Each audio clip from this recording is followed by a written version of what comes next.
Now that a few months have passed since Mission Impossible: The Final Reckoning was released across the world, audiences have been able to make up their minds about whether another sequel in this long-running action franchise is really necessary. Although The Final Reckoning had an underwhelming box office performance, there's still plenty to enjoy about the sequel. The film also proves why Mission Impossible needs to stick to its word and not release another sequel. The franchise has reached the opportune moment where it can happily retire without worrying about untapped potential or unused ideas, with both audiences and executives happy about the state of the saga. Another sequel would just ruin this harmony. 7. The Mission Impossible franchise ended on a downward trajectory. The previous two movies weren't the series' best. Both Dead Reckoning and The Final Reckoning have many strengths, primarily their intricate stunt work and sharp character development, but their overarching narratives often felt underwhelming in comparison to some of the saga's earlier installments. This can be clearly reflected in The Final Reckoning's Rotten Tomatoes score, which currently sits at 80%. This would be an excellent score for any other franchise, but it sadly pales in comparison to movies like Fallout and Rogue Nation, which have scores of 98% and 94% respectively. The franchise was heading downhill, and another Mission Impossible sequel would merely run the risk of killing the franchise simply because it didn't know when to stop. 6. It's getting harder for Mission Impossible stunt work to improve with each sequel. A ninth movie would have higher expectations than ever. Perhaps the main selling point of the Mission Impossible franchise, especially in the later sequels, was the stunt work, with Tom Cruise delivering some of the most dangerous and blood-pumping stunts ever put to film.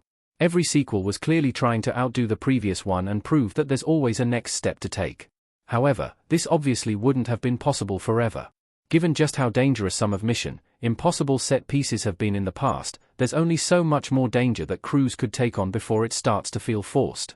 There's a certain suspension of disbelief that's necessary for Mission Impossible, but a ninth movie would probably push this too far. Ever since Ghost Protocol, this franchise has struggled to replicate the grandeur and spectacle of the Burj Khalifa sequence.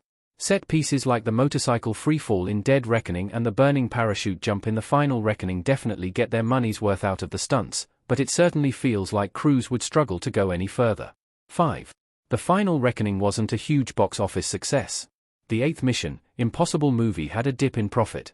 According to Box Office Mojo, The Final Reckoning pulled in $578.7 million worldwide on a budget of upwards of $300 million, meaning that Macquarie's latest effort didn't quite break even when taking into account how much was spent on marketing and merchandise.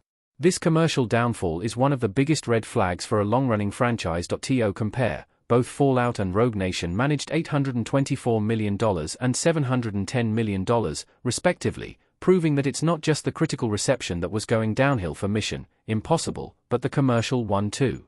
Ending with The Final Reckoning means that the action franchise can plug the bleeding before really losing its touch.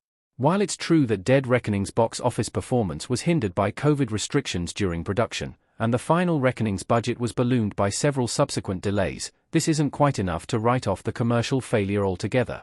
It would be very difficult for Paramount Pictures to justify another sequel when the previous two have been so underwhelming financially. 4. Mission Impossible seems to be running out of ideas. The past few movies had very similar stories.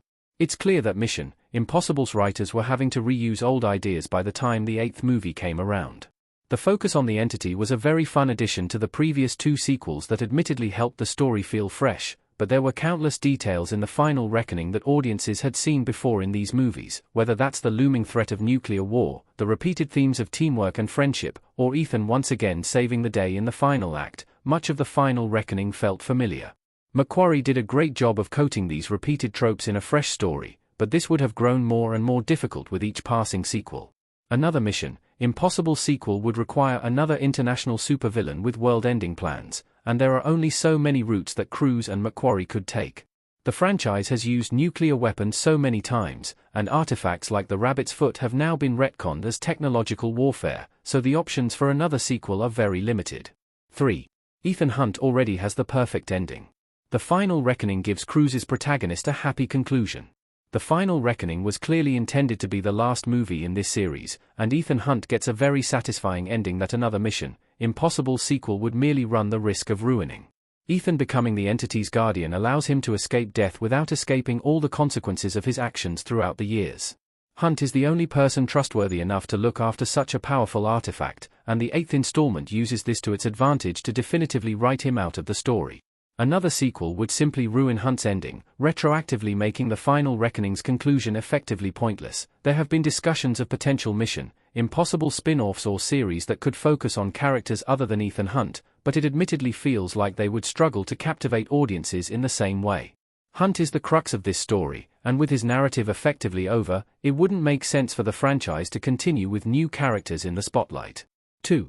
Tom Cruise has more exciting projects in development. Cruise and McQuarrie aren't going anywhere. Though it can be argued that Mission Impossible doesn't need Cruise to survive, the franchise's marketing and publicity seem to suggest otherwise. Cruise is an integral part of this series, so another sequel would almost necessitate his return, but the actor has so many exciting projects in the works that deserve to be made instead. Cruise's upcoming projects include a sci-fi action movie directed by Doug Liman, and filmed entirely in space, a sequel to his 1990 sports classic Days of Thunder, and a third movie in his acclaimed Top Gun trilogy.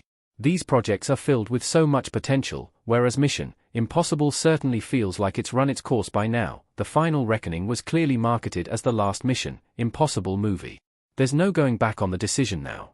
The most obvious argument against another Mission Impossible movie is that Cruise and McQuarrie have already stated, very publicly, that The Final Reckoning will be the last entry. And it's not just in the title, the entire story is about coming full circle and dealing with the sins of one's past.